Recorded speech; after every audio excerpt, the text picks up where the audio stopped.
नमस्कार दोस्तों, good morning, आदाब। कई बार ऐसा होता है हमारे आपके सबके जीवन में, हम कोई कदम उठाते हैं किसी और लक्ष्य को टारगेट करके, लेकिन उल्टा पड़ जाता है। राजनीति में तो अक्सर ऐसा होता है, चौसर बिछाया जाता है, चालें चली जाती हैं, जिस व्यक्ति ने चौसर बिछाया होता है उसी की हार हो जाती है। पिछले हफ्ते कुछ ऐसा ही वंदे मातरम को लेकर हुआ। भारतीय जनता पार्टी ने, मेरी समझ कहती है, वंदे मातरम का मुद्दा उठाया। जो जन समस्याएं हैं, जो असली मुद्दे हैं जिन पर बहस होनी चाहिए, या वोट चोरी का मुद्दा है जिनको लेकर कांग्रेस आक्रामक है, वोट चोर गद्दी छोड़ के नारे लगा रही है, या एसआईआर का मुद्दा है जिसको लेकर संसद में अंततः बहस करानी पड़ी सरकार को, इन सब से ध्यान भटकाने के लिए वंदे मातरम को सामने रखा गया। वंदे मातरम का मुद्दा ऐसा मुद्दा मेरी समझ से नहीं जिस पर चर्चा हो और संसद में 10 घंटे की बहस हो। संसद का समय बहुमूल्य होता है। हमारे पैसे से, हमारे टैक्स के पैसे से संसद चलती है। संसद का काम है, देश की सबसे बड़ी पंचायत का काम है कि वो आम नागरिकों के हित में कानून बनाए, आम नागरिकों के हित में योजनाएं तैयार करें। इसके बजाय हम बहस कर रहे हैं 1880 में लिखी पुस्तक आनंद मठ में दी गई एक कविता पर कि उसको सम्मान दिया गया, उसको सम्मान नहीं दिया गया। ये व्यर्थ की बहस, लेकिन मुझे लगता है बैकफायर कर गई है। पहली बात, संसद में बहुत सारे सांसदों ने, जिनमें आम आदमी पार्टी के राज्यसभा के सदस्य संजय सिंह का नाम प्रमुखता से मैं ले सकता हूं, उन्होंने सारे ऐतिहासिक सत्य सामने रख दिए।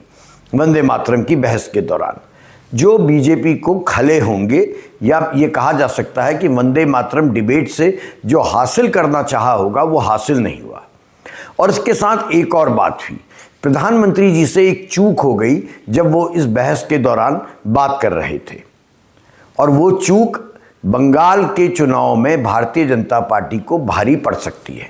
तो चलिए आज इस पर चर्चा करते हैं और समझते हैं कि वो चूक क्या है और उस चूक से भाजपा को पश्चिम बंगाल में क्या नुकसान हो सकता है, जहां पर वो पूरी शिद्दत से, पूरी ताकत से ममता बनर्जी को हराने के लिए संघर्ष कर रही है क्या कि भारतीय राजनीति में नाम में क्या रखा है का सवाल साधारण नहीं होता है, और पश्चिम बंगाल में तो ये सवाल सबसे ज़्यादा राजनीतिक हो जाता है। ऐसा हमने पूर्व में कई बार देखा है।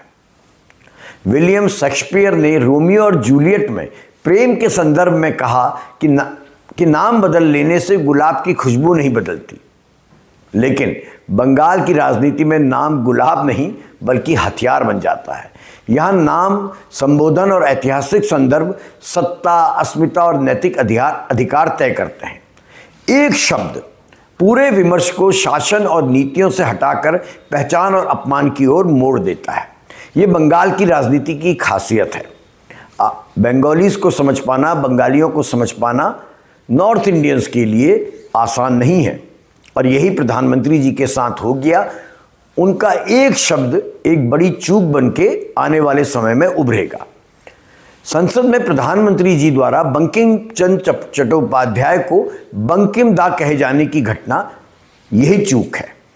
तकनीकी रूप से आप इसे कह सकते हैं ये भाषाई चूक थी, लेकिन और जिसे उन्होंने तुरंत सुधार भी लिया जब वो बंकिम चंद्र चट्टोपाध्याय, जो आनंद मठ के रचयिता हैं, जिन्होंने वंदे मातरम गीत लिखा, उनके लिए प्रधानमंत्री नरेंद्र मोदी जी बंकिम दा कह रहे थे, और तभी तृणमूल कांग्रेस के कुछ सांसदों ने उनको टोका और कहा कि बंकिम बाबू कहिए, बंकिम दा नहीं कहिए, और प्रधानमंत्री जी ने तुरंत अपने आप को करेक्ट भी कर लिया कि बंगाल की धरती से निकला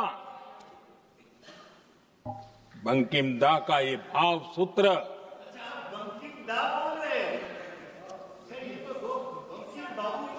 बंकिम बाबू बोले, अच्छा, थैंक यू, आपकी भावनाओं के लिए मैं आदर करता हूं। बंकिम बाबू ने थैंक यू दादा, थैंक यू। हाँ। लेकिन बंगाल की राजनीति में मामला खत्म नहीं हुआ। ऐसे समय में जब अगले वर्ष बंगाल में विधानसभा चुनाव होने वाले हैं और वहां तमाम प्रकार के घात प्रतिघात चरम पर चल रहे हैं, भाजपा द्वारा बंकिम चंद्र और वंदे मातरम की विरासत को राजनीतिक रूप से बुलाने की कोशिश स्वाभाविक है। ठीक इसी पृष्ठभूमि में बंकिम दा, हमारे यहाँ बड़े भाई को दा कहा जाता है, बंकिम दा एक शब्द नहीं बल्कि एक सांस्कृतिक टकराव बन गया है। बंगाल में दा और बाबू जैसे संबोधन सामाजिक अनुशासन का हिस्सा रहे हैं। बंकिम चंद्र, रविंद्रनाथ ठाकुर या शरद चंद्र चट्टोपाध्याय जैसे ऐतिहासिक व्यक्तियों के लिए बाबू कहना सम्मान और ऐतिहासिक दूरी का संकेत बंगाल में माना जाता है। दा जो शब्द है आत्मीयता का शब्द है। इस शब्द से आत्मीयता झलकती है, निजी संबंध झलकते हैं। आप कह सकते हैं कि जीवित सामाजिक संबंधों और साझा स्मृति से शब्द पैदा हुआ है। जब यह आत्मीयता ऊपर से चुनावी मंचों से गढ़ी जाती है तो बनावटी लगने लगती है। तृणमूल कांग्रेस ने इसी बिंदु को पकड़कर इस चूक को बाहरीपन और सांस्कृतिक अज्ञानता के प्रमाण के रूप में अब पेश करना शुरू कर दिया है। आपको याद होगा कि यह पहली बार नहीं है जब प्रधानमंत्री नरेंद्र मोदी का बंगाल से संवाद शब्दों के स्तर पर टकराया था। 2021 के विधानसभा चुनावों में उनका दीदी ओ दीदी संबोधन भी बंगाल में स्वीकार नहीं किया गया। माना गया कि वो मजाक उड़ा रहे हैं बंगाल की बेटी का। हिंदी पट्टी में हम मान सकते हैं कि एक राजनीतिक व्यंग्य था, प्रधानमंत्री जी की शैली है, लेकिन बंगालियों ने, भद्र पुरुष ने इसे उपहास और अवमानना के रूप में देखा। ऐसे प्रसंग भाजपा के लिए बाहरी पार्टी के आरोप को और मजबूत कर रहे हैं, जिसे तृणमूल लगातार चुनावी हथियार बनाती रही है। यह विवाद केवल भाषा तक सीमित नहीं है बल्कि इतिहास की स्मृति से भी जुड़ा है। चयनात्मक स्मृति आप कह सकते हैं कि आप कौन सा पक्ष याद करना चाह रहे हैं और कौन से को भुला देना चाह रहे हैं। जब भाजपा वंदे मातरम और बंकिम चंद्र को अपने राष्ट्रवादी नैरेटिव में केंद्र में रखने का प्रयास कर रही है, तब तृणमूल याद दिला रही है कि यह बंगाल वह है जहां हिंदू राष्ट्रवाद के बड़े प्रतीक माने जाने वाले डॉक्टर श्यामा प्रसाद मुखर्जी, हिंदू महासभा के संस्थापक अध्यक्ष, मुस्लिम लीग के साथ बनी सरकार का हिस्सा रहे थे। और आप जानते हैं राज्यसभा में ये बात संजय सिंह ने बड़े ताल ठोक कर कही। ये ऐतिहासिक तथ्य है कि 1940-41 की शायद बात है, जब AK फजलुल हक के नेतृत्व में बंगाल में सरकार बनी थी तो श्यामा प्रसाद मुखर्जी, AK फजलुल हक मुस्लिम लीग के थे, उनके नेतृत्व में जब बंगाल में प्रांतीय सरकार बनी थी तब श्यामा प्रसाद मुखर्जी उसमें वित्त मंत्री थे और उस सरकार में वो शामिल थे। और यही नहीं, उसी दौर में उन्होंने लगातार जो कांग्रेस आंदोलन कर रही थी आज़ादी के लिए, उसका विरोध किया था। स्वतंत्रता पूर्व दौर में भी बंगाल, सिंध और उत्तर पश्चिम सीमांत प्रांत जैसे इलाकों में हिंदू महासभा और मुस्लिम लीग के बीच सत्ता साझेदारी रही है। तृणमूल इसी इतिहास को सामने रख के भाजपा के राष्ट्रवादी दावों की चयनात्मक को उजागर करने का काम अब पूरी प्रबलता से करने लगी है। इतिहास का अध्याय यहीं खत्म नहीं होता है, इसीलिए मैं कह रहा हूं भाजपा को यह मुद्दा बैकफायर कर गया है। 1942 में जब पूरा देश क्विट इंडिया मूवमेंट, भारत छोड़ो आंदोलन के साथ अंग्रेजी हुकूमत को जबरदस्त टक्कर दे रहा था, तब डॉक्टर श्यामा प्रसाद मुखर्जी ने 26 जुलाई 1942 को 26 जुलाई को बंगाल के तत्कालीन British governor sir John Herbert को एक लेटर लिखा। वो लेटर संसद में भी दिखाया गया, आप भी यहाँ पर उस लेटर को देखिए। इस पत्र में उन्होंने कांग्रेस द्वारा चलाए जा रहे इस क्विट इंडिया मूवमेंट, भारत छोड़ो आंदोलन को कानून व्यवस्था के लिए खतरा बताया और प्रशासन से उसे सख्ती से दबाने की सलाह ब्रिटिश गवर्नर को दी थी। ये पत्र मौजूद है, ऐतिहासिक सत्य है और स्वतंत्रता संग्राम के उस दौर की जटिल राजनीतिक सच्चाई को सामने लाता है, जहां पर हिंदू महासभा या दक्षिणपंथी ताकतें आज़ादी के लिए संघर्ष करती नजर नहीं आती हैं। श्यामा प्रसाद मुखर्जी आज भाजपा और संघ परिवार के लिए राष्ट्रवाद के निर्विवाद प्रतीक है। इसी तरह प्रधानमंत्री के अपने वक्तव्यों में भी कई बार भावनात्मक और ऐतिहासिक कथाएं तथ्यात्मक जांच में टिक नहीं पाई हैं। 28 जून 2018 को याद कीजिएगा, मगहर में उन्होंने कहा कि संत कबीर, गुरु नानक और बाबा गोरखनाथ एक साथ बैठकर आध्यात्मिक चर्चा करते थे। बड़ी तालियां बजी थीं। मंच में तब उत्तर प्रदेश के मुख्यमंत्री योगी आदित्यनाथ जी भी मौजूद थे, कई अन्य गणमान्य लोग मौजूद थे, सबने तालियां बजाई। दिशा दे रहे मार्गदर्शक, समभाव और समरसता के प्रतिबिंब महात्मा कबीर को उनकी ही निर्वाण भूमि से मैं एक बार फिर कोटि कोटि नमन करता हूं। ऐसा कहते हैं कि यहीं पर संत कबीर, गुरु नानक देव और बाबा गोरखनाथ जी ने एक साथ बैठ करके आध्यात्मिक चर्चा की थी। मगहर आकर के मैं एक धन्यता अनुभव करता हूं। जबकि सच ये है, बाबा गोरखनाथ का काल कबीर और गुरु नानक से कई सदियों पहले का माना जाता है। इसी क्रम में प्रधानमंत्री का वह बयान भी चर्चा में आया जब उन्होंने कहा कि वे बचपन में सुबह 5:30 बजे रेडियो पर, उन दिनों रेडियो चला करता था जब प्रधानमंत्री जी बच्चे थे, रेडियो का दौर था, उन्होंने कहा कि AIR में, ऑल इंडिया रेडियो में 5:30 बजे रेडियो पर रविंद्र संगीत वो सुना करते थे। रविंद्रनाथ ठाकुर जी का जो संगीत था उसे सुना करते थे।